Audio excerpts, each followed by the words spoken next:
नमस्ते।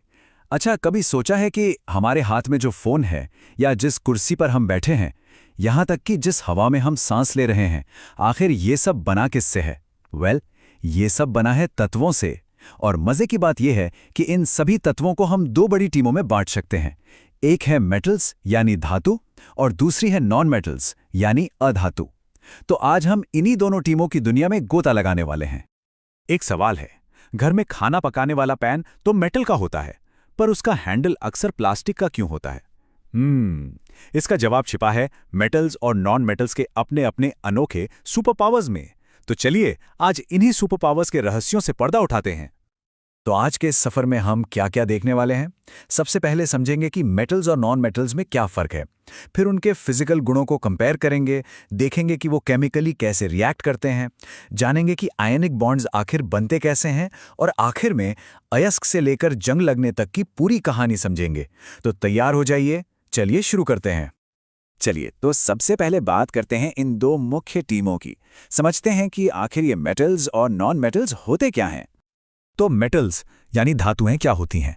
आसान भाषा में कहें तो ये वो तत्व हैं जो आमतौर पर चमकदार और कठोर होते हैं।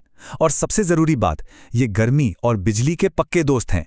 मतलब हीट और इलेक्ट्रिसिटी को आओ भाई गुजर जाओ कहकर रास्ता दे देते हैं। इसीलिए तो इन्हें अच्छा कंडक्टर या सुचालक कहा जाता है। और नॉन मेटल्स, ये मेटल से बिल्कुल उल्टे हैं। ये ज्यादातर चमकते नहीं, नर्म होते हैं और गर्मी और बिजली से इनकी बिल्कुल नहीं बनती।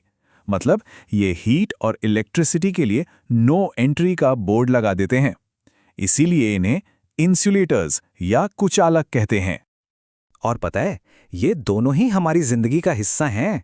देखिए ना, लोहे के गेट, एल्यूमिनियम के बर्तन, बिजली के तारों में तांबा, ये सब मेटल्स हैं। और दूसरी तरफ जिस ऑक्सीजन से हम जिंदा हैं, खेतों की खाद में नाइट्रोजन और पानी साफ करने वाली क्लोरीन, ये सब के सब बहुत जरूरी नॉन मेटल्स हैं। चलिए अब जरा और गहराई में उतरते हैं और इनके उन अनोखे सुपर पावर्स को देखते हैं जो इन्हें एक दूसरे से एकदम अलग बनाते हैं। इनका पहला सुपर पावर है मेलिएबिलिटी, यानी आघातवर्धनीयता। सुनने में भारी शब्द है पर मतलब बड़ा सिंपल है, पीट कर चादर बना देना। मेटल्स में ये पावर होती है। सोचिए, एल्यूमिनियम को पीट पीट कर कैसे फॉइल पेपर बना देते हैं।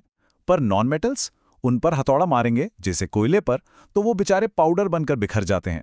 उनके इस टूटने वाले गुण को कहते हैं ब्रिटलनेस या भंगुरता। दूसरा सुपर पावर है डक्टिलिटी यानी तन्यता। इसका मतलब है किसी चीज को खींचकर तार बना देने की काबिलियत। ये कमाल का गुण भी सिर्फ मेटल्स में होता है। जैसे तांबे को खींचकर बिजली के पतले पतले तार बना दिए जाते हैं। नॉन मेटल्स को ऐसे खींचने की कोशिश की तो वो बस टूट जाएंगे। अच्छा, एक और मजेदार बात, मेटल्स सोनोरस होते हैं। मतलब जब उन पर चोट पड़ती है तो वे एक गूंजने वाली आवाज पैदा करते हैं। टन। स्कूल की घंटी या मंदिर की घंटियों की आवाज याद है? वो इसी गुण की वजह से इतनी खास होती हैं। तो हमने ये तो देख लिया कि मेटल्स बाहर से कैसे दिखते हैं और कैसा बर्ताव करते हैं। पर अब टाइम है ये देखने का कि अंदर से, मतलब केमिकली, वो कैसे रिएक्ट करते हैं। क्या होता है जब उनका सामना हवा, पानी या एसिड से होता है। देखिए, जब कोई मेटल ऑक्सीजन से मिलता है तो वो मेटल ऑक्साइड बनाता है, और ये ऑक्साइड ज्यादातर बेसिक नेचर के होते हैं। इसका एक बहुत बढ़िया उदाहरण है मैग्नीशियम रिबन को जलाना। जब इसे हवा में जलाते हैं तो ये एकदम तेज सफेद रोशनी के साथ जलता है और पीछे छोड़ जाता है मैग्नीशियम ऑक्साइड का सफेद पाउडर। अब बात करते हैं पानी की। हर मेटल पानी के साथ एक जैसा बर्ताव नहीं करता। ये सब उनकी रिएक्टिविटी पर डिपेंड करता है। सोडियम जैसी कुछ सुपर रिएक्टिव धातुएं तो इतनी ज्यादा रिएक्टिव हैं कि ठंडे पानी में डालते ही धमाका कर देती हैं। और इस रिएक्शन में बनता है सोडियम हाइड्रोक्साइड और साथ में निकलती है हाइड्रोजन गैस।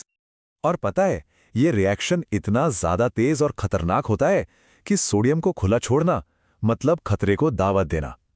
इसीलिए उसे हवा और पानी से बचाने के लिए हमेशा केरोसिन यानी मिट्टी के तेल में डुबोकर रखा जाता है। अच्छा, एसिड के साथ क्या कहानी है? जब जिंक जैसा कोई मेटल किसी डाइल्यूट यानी हल्के एसिड से मिलता है, मान लीजिए सल्फ्यूरिक एसिड, तो वो एक सॉल्ट और हाइड्रोजन गैस बनाता है। इस केस में हमें मिलेगा जिंक सल्फेट और हाइड्रोजन गैस। लेकिन सवाल ये है कि हमें कैसे पता चलेगा कि जो गैस निकल रही है वो हाइड्रोजन ही है? इसका एक बहुत ही सिंपल और मजेदार टेस्ट है। बस उस गैस के पास एक जलती हुई माचिस की तीली ले जाइए। अगर वो पॉप की आवाज के साथ जलती है तो मुबारक हो, वो हाइड्रोजन गैस ही है। तो जैसा कि हमने देखा, सारे मेटल्स बराबर के रिएक्टिव नहीं होते, कुछ बहुत ज्यादा, कुछ बहुत कम। इसीलिए वैज्ञानिकों ने इनकी एक लीग टेबल बना दी है, जिसे हम रिएक्टिविटी सीरीज कहते हैं। इसमें पोटेशियम और सोडियम जैसे टॉप के खिलाड़ी सबसे ऊपर हैं और सोना चांदी जैसे शांत खिलाड़ी सबसे नीचे। और ये टेबल हमें बताती है कि कौन सा मेटल ज्यादा ताकतवर है और कौन किसी कमजोर मेटल को उसके सॉल्यूशन से हटाकर उसकी जगह ले सकता है।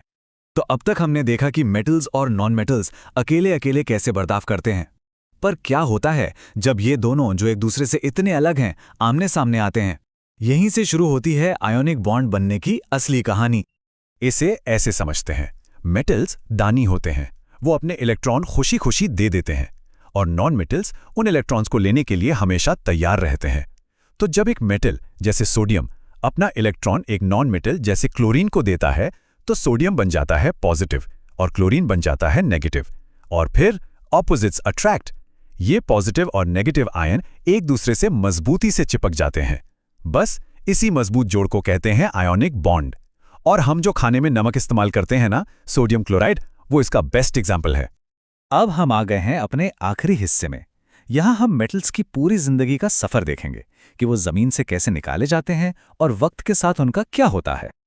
देखिए, मेटल्स हमें जमीन से सीधे सोने की ईंटों की तरह नहीं मिलते। वो तो मिट्टी और पत्थर के साथ मिले हुए मिलते हैं, जिसे हम अयस्क या और कहते हैं। फिर शुरू होता है उन्हें साफ करने का लंबा प्रोसेस। सबसे पहले अयस्क से रेत मिट्टी जैसी गंदगी हटाई जाती है, फिर उसे गर्म करके ऑक्साइड में बदला जाता है। इसके बाद ऑक्साइड से ऑक्सीजन को भी हटा दिया जाता है, जिससे हमें कच्चा मेटल मिलता है। और आखिर में इस कच्चे मेटल को भी रिफाइन करके एकदम प्योर बनाया जाता है। लेकिन कहानी यहाँ खत्म नहीं होती। प्योर मेटल मिलने के बाद भी एक दुश्मन बाकी रहता है, हवा और नमी। इन दोनों की वजह से होता है करोजन यानी संक्षारण। लोहे में जंग लगना इसी का एक उदाहरण है। पर इससे बचने के हमारे पास कई तरीके हैं। हम पेंट कर सकते हैं, तेल या ग्रीस लगा सकते हैं, जिंक की परत चढ़ा सकते हैं जिसे गैल्वेनाइजेशन कहते हैं, या फिर स्टेनलेस स्टील जैसा अलॉय बना सकते हैं जिस पर जंग का असर ही ना हो। तो चलिए, जाने से पहले एक फटाफट रिकैप कर लेते हैं। ये टेबल उन सारे बड़े अंतरों को दिखाती है जिन पर हमने बात की। मेटल्स चमकदार, मैलिएबल और डक्टाइल होते हैं और बढ़िया कंडक्टर भी। वहीं नॉन मेटल्स ज्यादातर डल, ब्रिटल और पुअर कंडक्टर्स होते हैं। और अब आखिर में एक सवाल। हम ये तो जानते हैं कि सिर्फ मेटल्स को मिलाने से स्टेनलेस स्टील जैसी कमाल की चीजें बनती हैं, तो जरा सोचिए, अगर हम मेटल्स और नॉन मेटल्स को नए नए तरीकों से मिलाएं तो भविष्य में और कौन-कौन सी जादुई चीजें बन सकती हैं। ऐसी चीजें जो शायद हमारी दुनिया को पूरी तरह से बदल दें। सोचने वाली बात है ना।